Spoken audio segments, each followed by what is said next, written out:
Hello everyone, कैसे हैं आप सब लोग। Welcome to our YouTube channel Data स्काईलर्न।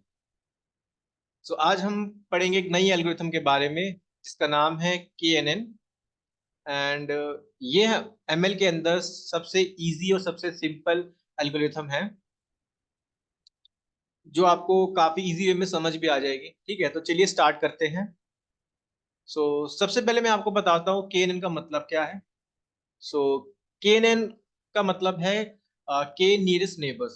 अभी इसका मतलब भी देखो, जो इसका नाम है ना पूरा, के नियरेस्ट नेबर, इसी से मेन इसका इंट्यूशन है। ठीक है, उसको हम ध्यान से समझेंगे और मैं ट्राई करूंगा कि आपको चीजें बहुत इजी वे में एक्सप्लेन कर दूं। ठीक है। KNN क्या है, ML के अंदर सबसे इजी और सिंपल एल्गोरिथम है, और इस वाली एल्गो के अंदर भी हम क्लासिफिकेशन और रिग्रेशन प्रॉब्लम को सॉल्व कर सकते हैं।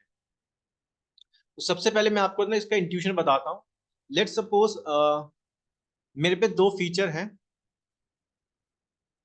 ठीक है, मैंने बोला ना, मैं क्लासिफिकेशन प्रॉब्लम भी सॉल्व कर सकता हूँ इससे, और रिग्रेशन भी। तो पहले मैं ना इसको आपको एक क्लासिफिकेशन प्रॉब्लम को सॉल्व करके दिखाता हूँ। और मैंने ये भी बोला है कि इसका जो इंट्यूशन है ना वो इसके नाम में ही छुपा है। ठीक है, जैसे नियरेस्ट नेबर। तो देखो, लेट सपोज मैं क्लासिफिकेशन प्रॉब्लम को ले रहा हूँ KNN के अंदर। ठीक है,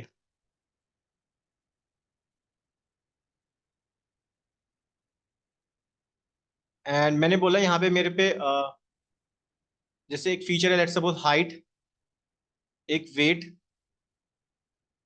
और मेरे को प्रिडिक्ट करना है एनिमल। ठीक है, अब एनिमल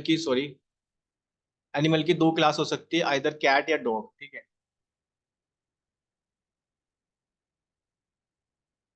क्योंकि ऑब्वियसली ये एक क्लासिफिकेशन प्रॉब्लम है, तो जो इसमें आउटपुट वेरिएबल होगा वो कैसा होगा, कैटेगोरिकल होगा, राइट, कैटेगरी वाला होगा। ठीक है, मैंने कहा लेट सपोज हो सकता है डॉग और कैट। क्लियर।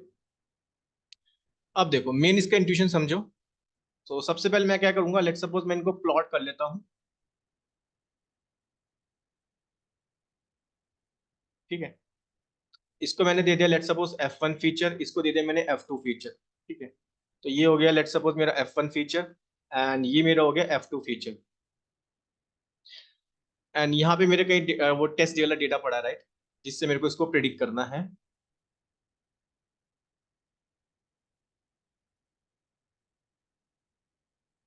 इस तरह से आप समझ सकते हो। ठीक है, अब देखो के नियरेस्ट नेबर बोलता क्या है। नियरेस्ट नेबर यानी कि सबसे पहले ना आपको इसमें करना क्या होगा ना, आपको इसके नियरेस्ट नेबर ढूंढने होंगे। ठीक है, जहां जहां वो टेस्ट, जैसे मेरे जो ये क्या है, मेरे पास एक ट्रेनिंग डेटा था, राइट। ठीक है, ये मेरे पास क्या था, ट्रेनिंग डेटा था।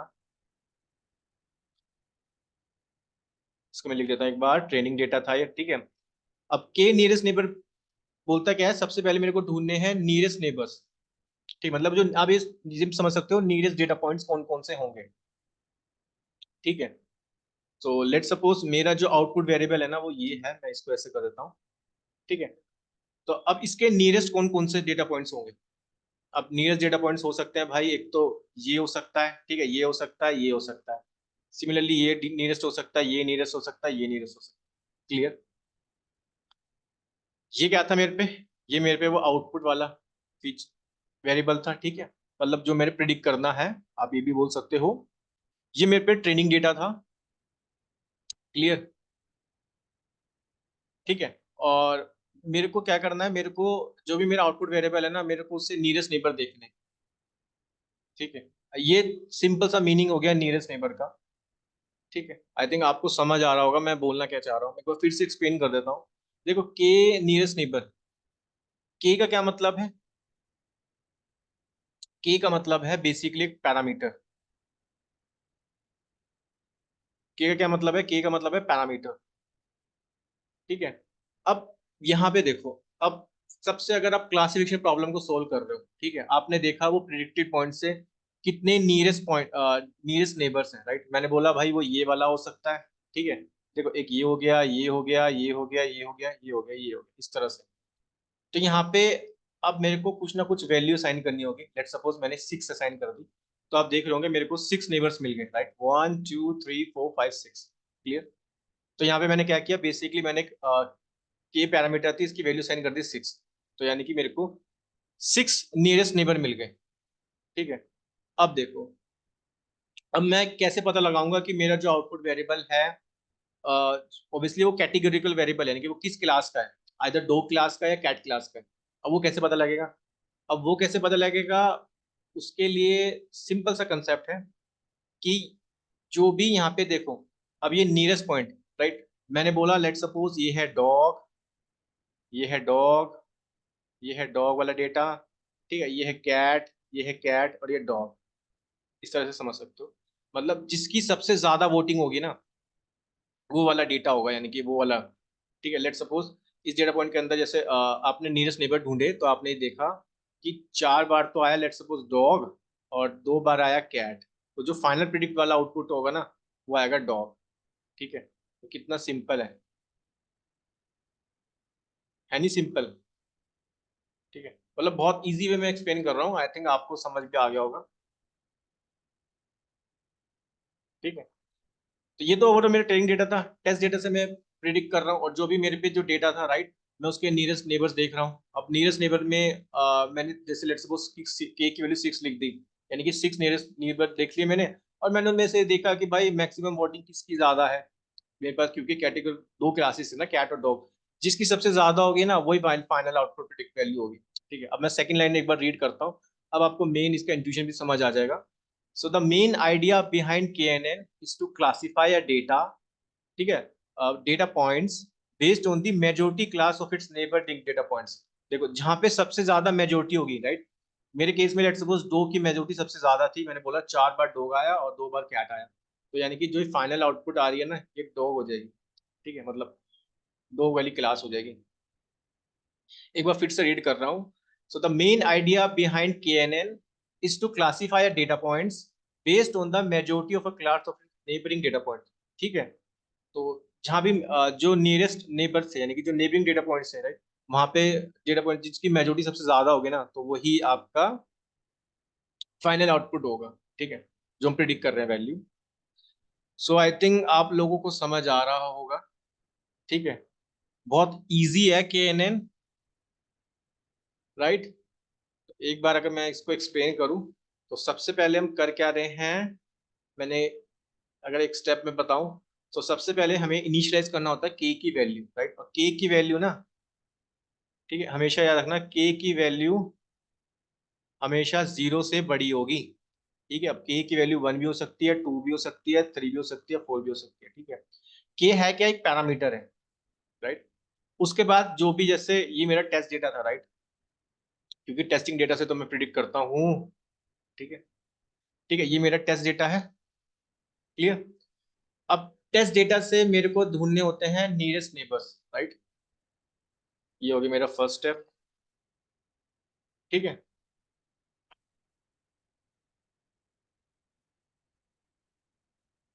ठीक है, ये मेरा हो गया फर्स्ट स्टेप, जिसमें मेरे को ढूंढने होते हैं, सॉरी, जिसमें मैंने के की वैल्यू को इनिशियलाइज कर दिया।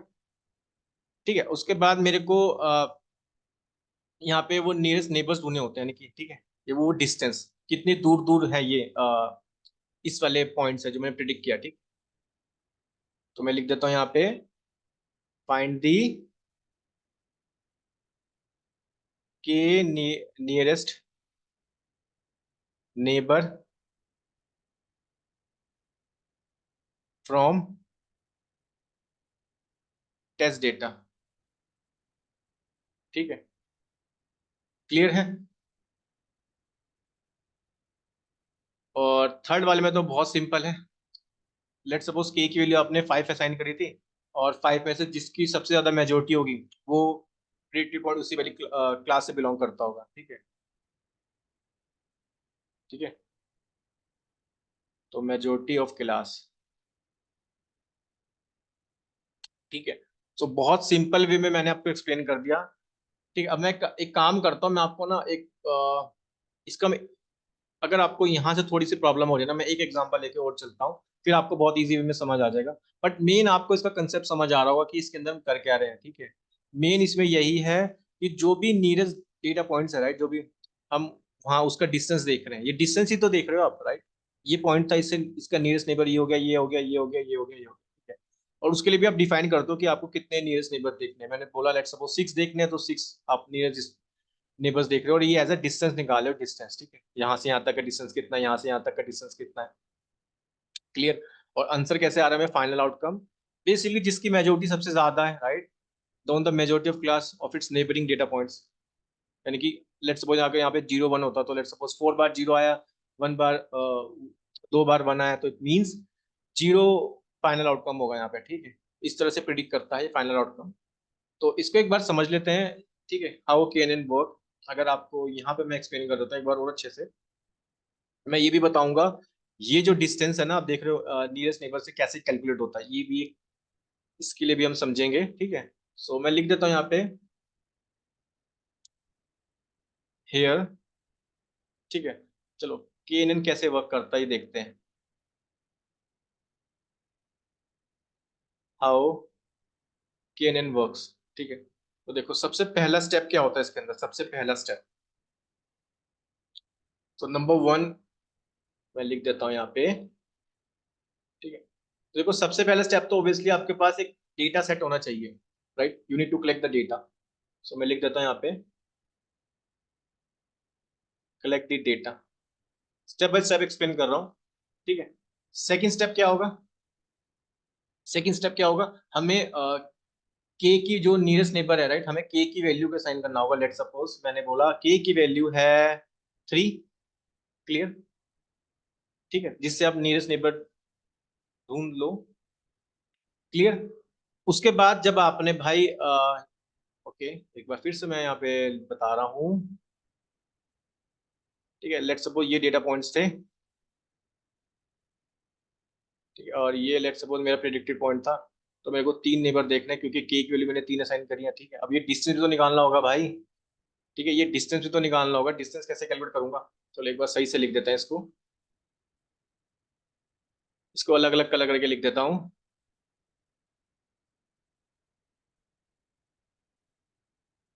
ठीक है। तो लेट सपोज वो की वैल्यू 3 है राइट, तो इस तरह से आप समझ सकते हो, ठीक है। की वैल्यू 3 है तो ये वाला शॉर्टेस्ट होगा ना, मतलब नियरेस्ट, नॉट शॉर्टेस्ट, ठीक है, ये वाला नियरेस्ट होगा, क्लियर। तो मैंने के की वैल्यू भी 3 असाइन कर दी। अब उसके बाद हमें निकालना होता है डिस्टेंस, अब नियरेस्ट नियरेस्ट ढूंढने के लिए, ठीक है। तो डिस्टेंस कैसे निकालेंगे, उसके लिए भी हम एक कंसेप्ट यूज करते हैं, ठीक है। डिस्टेंस कैलकुलेट, उसके लिए हम डिस्टेंस मैट्रिक्स यूज करते हैं डिस्टेंस को निकालने के लिए। अब डिस्टेंस ना, अब इसमें दो तरीके से निकालते हैं। पहला तरीका बहुत सिंपल है, जिसका नाम है यूक्लिडियन डिस्टेंस, ठीक है। मैं लिख देता हूँ यहाँ पे यूक्लिडियन डिस्टेंस। अभी मैं दोनों को एक्सप्लेन भी करूंगा इनको कि डिस्टेंस कैसे कैलकुलेट करते हैं, ठीक है। अभी मैं सिर्फ आपको मेन इसका इंट्यूशन बता रहा हूँ, ताकि वो एल्गो आपको समझ आ जाए, वाली एल्गो की काम कैसे करती है, ठीक है। और दूसरा होता है हमारे पास मैनहट्टन, मैन सॉरी इसकी स्पेलिंग मिस्टेक हो रही है, ठीक है, मैनहट्टन।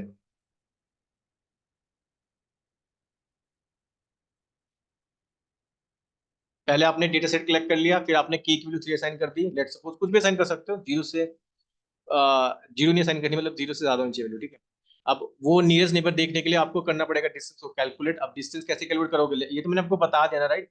अब ये डिस्टेंस कैसे कैलकुलेट करते हैं वो हम यूज करते हैं उसके लिए डिस्टेंस मैट्रिक्स, उसके लिए दो टाइप के डिस्टेंस निकालते हैं, आइदर हम यूज कर सकते हैं यूक्लिडियन डिस्टेंस और मैनहट्टन, क्लियर, ठीक है। अब फोर्थ स्टेप क्या होगा, फोर्थ स्टेप बहुत सिंपल, आपने के की वैल्यू कर डिस्टेंस ढूंढ लिया, आपको ढूंढने नियरेस्ट नेबर टाइप, कि भाई कौन से नियरेस्ट नेबर ढूंढने, ठीक है।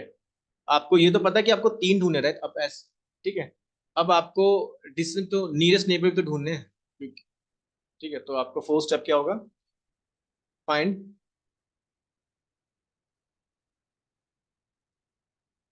नियरेस्ट नेबर्स, ठीक है।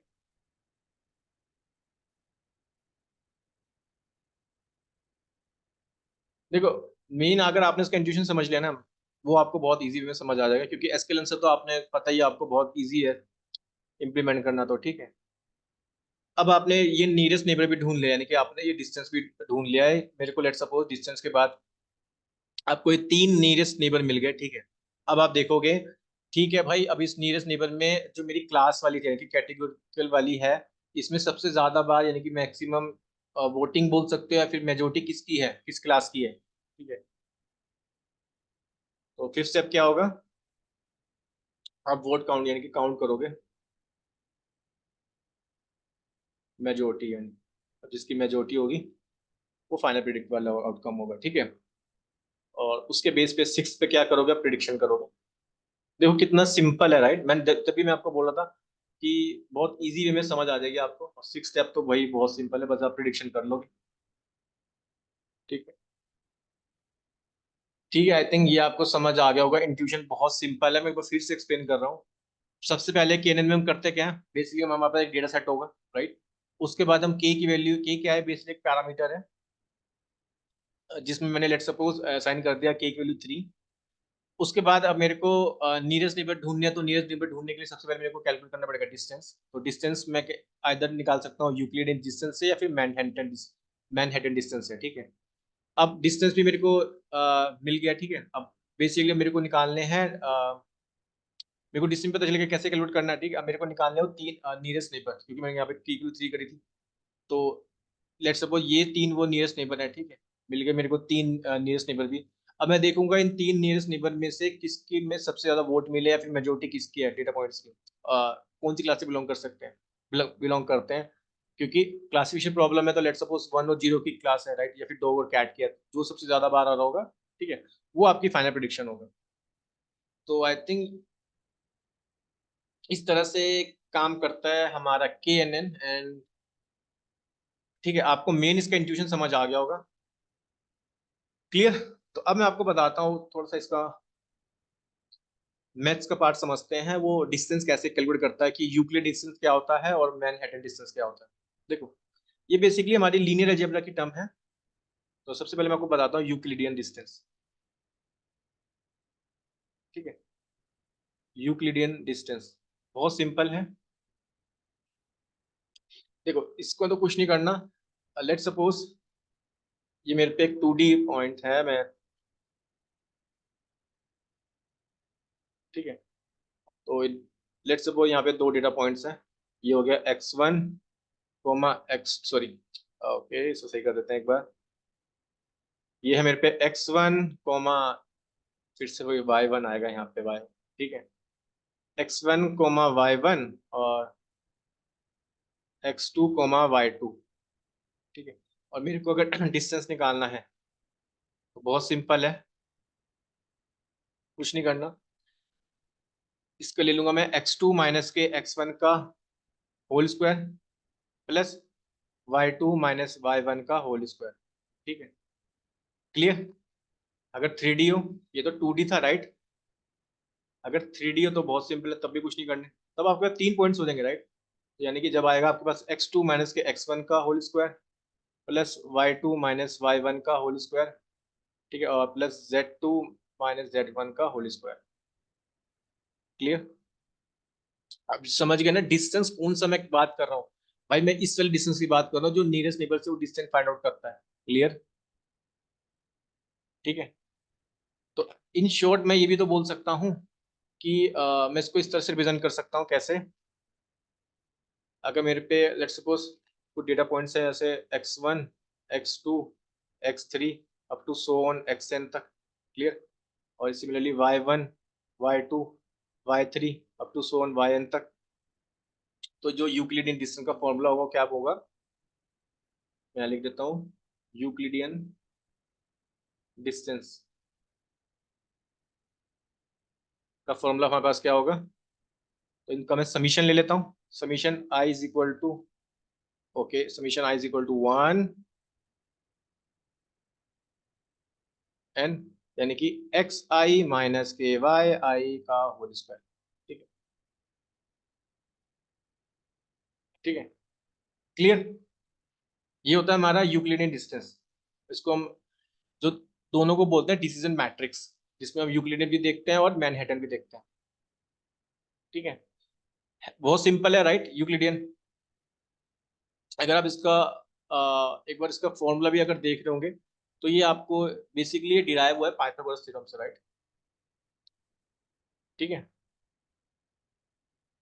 क्लियर।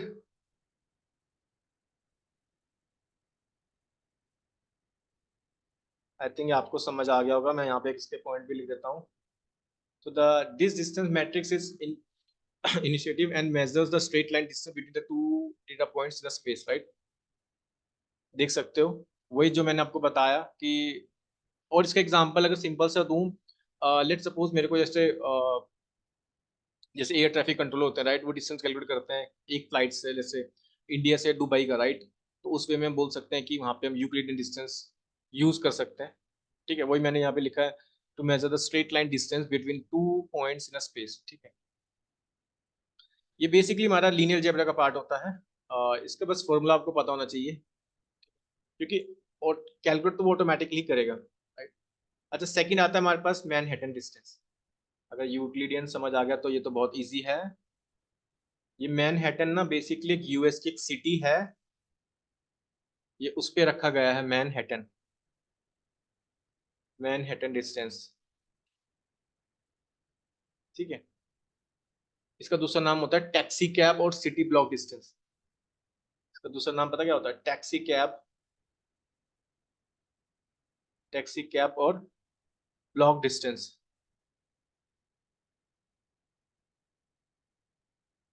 ठीक है, क्लियर। अब मैं इसका डायरेक्टली ना, मैं इसके 2D की पहले बात करता हूँ। अगर 2D में अगर मैनहट्टन डिस्टेंस निकालना है तो इसका फॉर्मूला क्या होगा? बहुत सिंपल। यहाँ पे हम क्या करेंगे, सिंपल उसका मॉडुलस ले लेंगे भाई, x2 माइनस के x1। ठीक है, प्लस मॉडुलस यानी कि मैग्नीट्यूड निकाल रहे हैं, y2 माइनस के y1। क्लियर। देखो कितना सिंपल सा फॉर्मूला है इसका मैनहट्टन डिस्टेंस का, राइट। क्लियर है? तो आपको समझ आ गया होगा कि मैनहट्टन डिस्टेंस क्या होता है और यूक्लिडियन डिस्टेंस क्या होता है। ठीक है, तो मैं इसके काम करता हूँ, मैंने इसके बारे में दोनों के बारे में लिख देता हूँ ताकि आपको एक इसको अच्छे से रीड कर पाओ। ठीक है, तो दोनों का कंपैरिजन एक बार आप रीड कर सकते हो।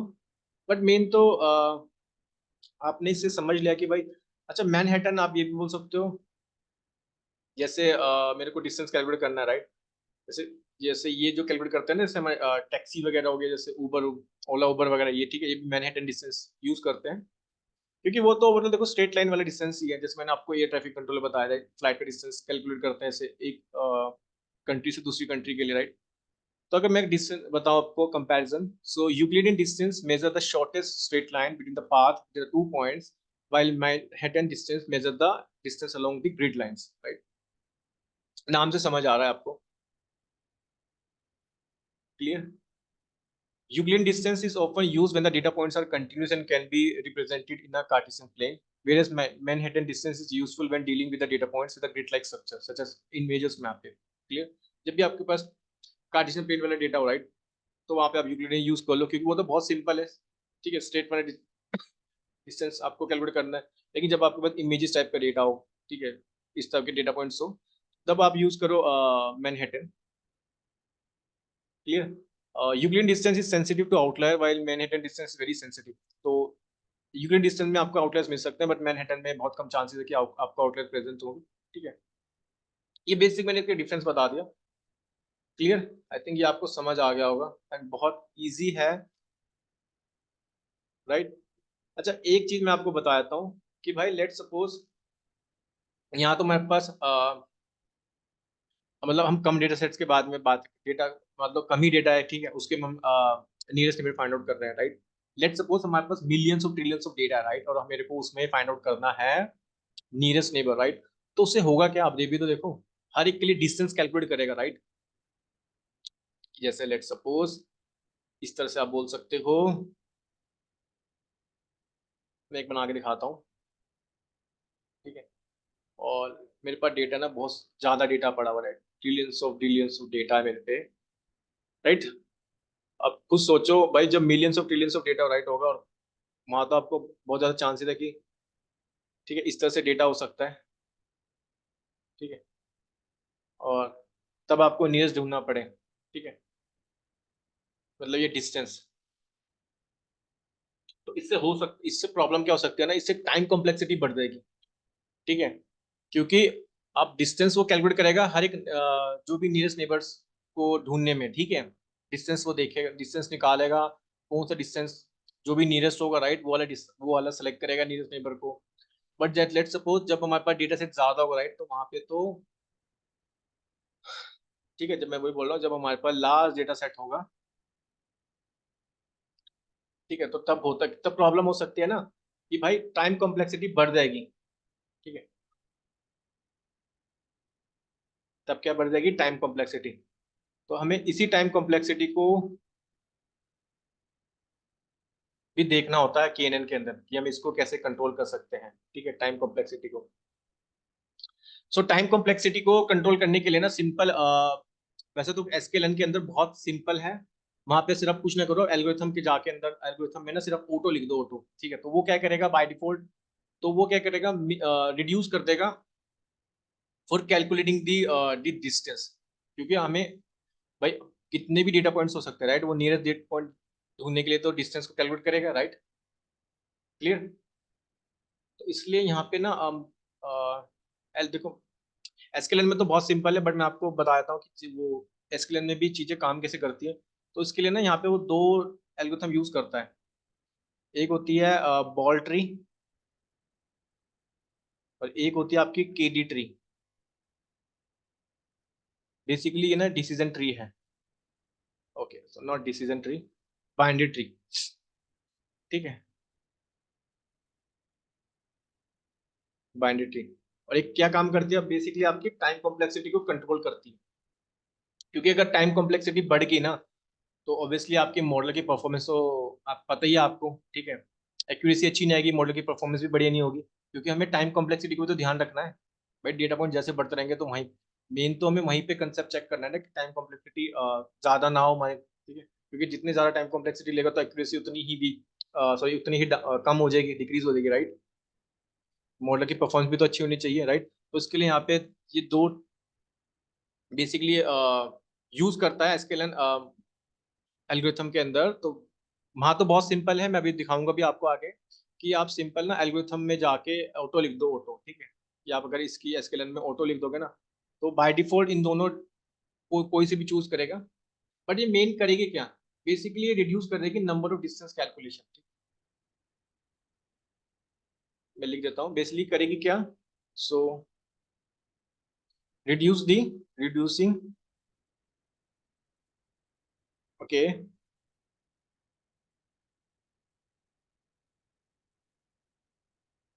सही कर देते हैं एक बार, राइट, क्योंकि जब उसको बहुत सारे नियरेस्ट नेबर मिलेंगे, राइट, तो वो सबके लिए डिस्टेंस फाइंड आउट करेगा। अब डिस्टेंस फाइंड आउट करेगा तो उससे टाइम कॉम्प्लेक्सिटी बढ़ जाएगी। अब टाइम कॉम्प्लेक्सिटी को भी हमें ध्यान में रखना है कि भाई नहीं तो मॉडल की परफॉर्मेंस डाउन हो जाएगी, राइट, एक्यूरेसी अच्छी नहीं आएगी। तो इसके लिए हम यूज करेंगे दो टर्म यहाँ पे, या तो बॉल ट्री यूज करेगा वो एल्गोरिथम के अंदर, या फिर कीडी ट्री।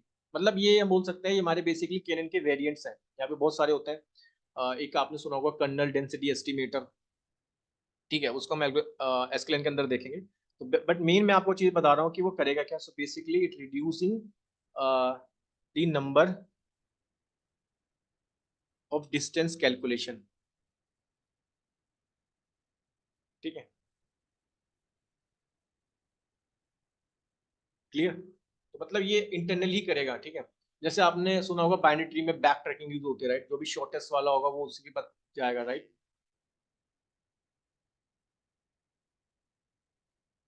आई थिंक आपको समझ आ रहा होगा, राइट। तो कितने इजी एल्गोरिथम थी, राइट। अच्छा, अब एक चीज तो मैंने आपको बताया नहीं, आपने क्लासिफिकेशन प्रॉब्लम को तो समझ लिया। अच्छा, मान के चलो अगर रिग्रेशन प्रॉब्लम है तो कोई दिक्कत नहीं है, भाई रिग्रेशन के केस में तो वहां पे मेजोरिटी वो देखता है कि किसको, ठीक है, मेजोरिटी वोट वाला देखता है, जिसकी भी मेजोरिटी ज्यादा होगी वो फाइनल प्रिडिक्ट होगा। बट इसमें क्या करेगा, उसमें कोई दिक्कत नहीं है रिग्रेशन के केस में, वहां तो सिंपल भाई उसका मीन निकाल देगा या एवरेज निकाल देगा, राइट। देखा आपने कितनी इजी वे में आप चीजों को समझ रहे हो। मेन वही था कि आपने स्टार्टिंग की 4-5 एल्गोरिथम को समझ लिया ना। सेम देखो वही सारे कंसेप्ट हम यूज कर रहे हैं। ठीक है, मैंने ये चीज आपको एनसेम्बल टेक्निक में भी बताई थी, राइट।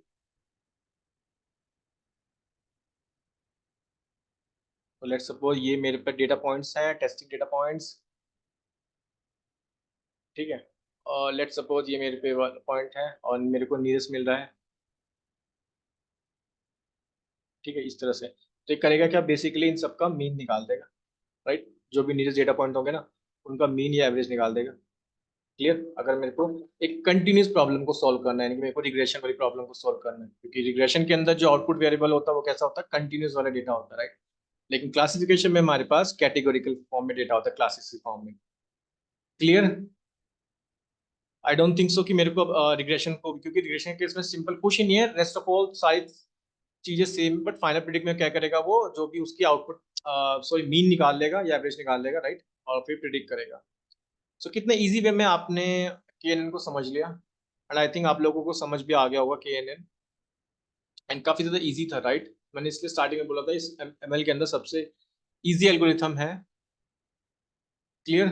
सो और मैंने वो भी बताया कि टाइम कॉम्प्लेक्सिटी का भी हमें ध्यान रखना होता है, क्योंकि अगर नंबर ऑफ डेटा पॉइंट्स जैसे, बट मान लो जब ज्यादा डेटा पॉइंट्स आ जाएंगे, राइट, और वहां पे आपको नियरेस्ट नेबर्स ढूंढ रहे हो, तो वो क्या करेगा, यूक्लिड डिस्टेंस हमें मैनहट्टन डिस्टेंस, वो हर एक डेटा पॉइंट्स के लिए कैलकुलेट करेगा जो जो उसके नियरेस्ट दिख रहे हैं, राइट। बट उससे टाइम कॉम्प्लेक्सिटी बढ़ जाएगी, बट हमें टाइम कॉम्प्लेक्सिटी का भी ध्यान रखना है। उसके लिए एसकेएलएन में तो बहुत सिंपल है। आप ये भी यूज नहीं, आप ये लिखोगे भी नहीं बोल्ट जो टीडी ट्री, ठीक है, बस आप जाके ऑटो लिख दोगे ना, वो ऑटोमेटिकली ही कर देगा सारा काम। इसलिए एसकेएलएन कितनी अच्छी लाइब्रेरी है, राइट। बट मेन यही है कि वो रिड्यूस कर देते हैं number of distance calculation, right. Clear. So इसी तरह बने रहिए मेरे साथ डेटा साइंस की जर्नी में। मैं मिलता हूँ आपको अपने एक नेक्स्ट वीडियो में एक नए टॉपिक के साथ। So see you all in my next video. Thank you.